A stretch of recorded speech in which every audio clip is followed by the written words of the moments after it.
Oh, hey guys, I'm Erin Lawson and this is MTV and welcome to my crib. I'm just kidding. My name still is Erin Lawson, but instead I'm going to talk to you about uncertainty reduction theory. So picture this, you're a 17-year-old girl from a small town in the middle of nowhere. You're about to go to college for the first time and there's probably more people on that campus than in your hometown. You've seen all the movies and heard all the horror stories about horrible first roommate experiences. So, you take measures into your own hands and you find ways to learn about the people at your school and find yourself a roommate. In this video, I'm going to talk to you about how I used uncertainty reduction theory in order to find myself a roommate. Okay, pause. Uncertainty reduction theory almost daily. We have a strong desire to know more about people, so we gather information about them in order to reduce uncertainty. An example of this, other than my own that I'm going to tell you, it would be like hiring a person for a job. The boss isn't going to hire somebody that they don't know, so they're going to use uncertainty reduction theory methods in order to find out more about the person that they want to hire. There are 3 strategies to the uncertainty reduction theory, and I'm going to tell you about all of them. There's the passive, active, and the interactive strategy. So the passive strategy would include you just like observing the person to gain information. Active strategy would include you asking a third party or like doing an internet search just to find out more information that way. And the interactive strategy would actually be going up to the person and asking them directly exactly what you want to know.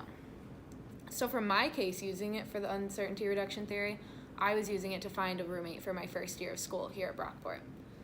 So for incoming college students, there's a Facebook page where you can meet and interact with students who are also coming in for the first time. And this is where you try to find friends and like make connections and find a roommate as well. So throughout this process of finding my roommate, I was able to use all 3 strategies for gathering information, the passive, active, and interactive. Passively, I was able to observe how my peers talked and communicated with each other on the Facebook page. I could see their hobbies and the things that they posted and see if I could picture myself being friends with them. So once I found a friend that I might think that I could get along with, I took her name and demonstrated an active strategy.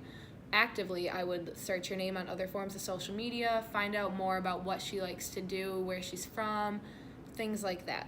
So then after I found out more information about her and saw that, yeah, she'd probably be a good fit as a roommate, I used the interactive strategy and I actually messaged her.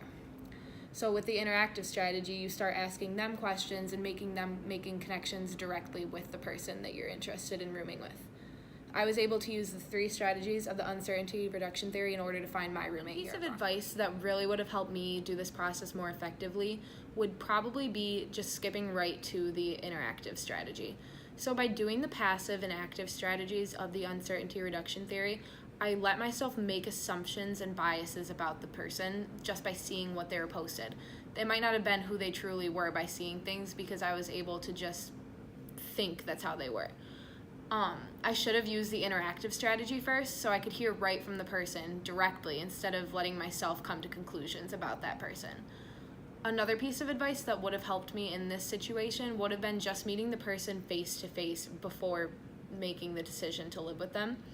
I decided to live with my roommate just from our conversations online before ever meeting her in person.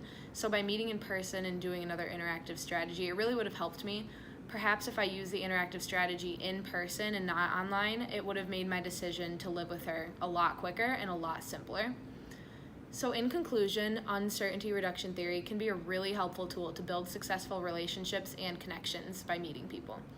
In this presentation, I told you about how I was able to successfully find a roommate through strategies that I used to reduce uncertainty about that specific person. I was able to find more information as well about my roommate. These strategies were passive, active, or interactive. So passive, remember, would be just like looking online and just observing the person from afar. Active would be asking a third party or looking them up online on other forms of social media, and interactive would be directly asking the person. I was able to use all 3 of the strategies to gain information about my future roommate.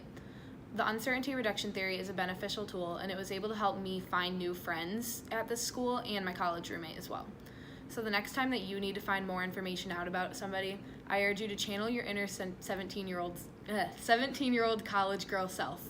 Grab your pink laptop and use the passive, active, and interactive strategies in order to reduce uncertainty about that specific person.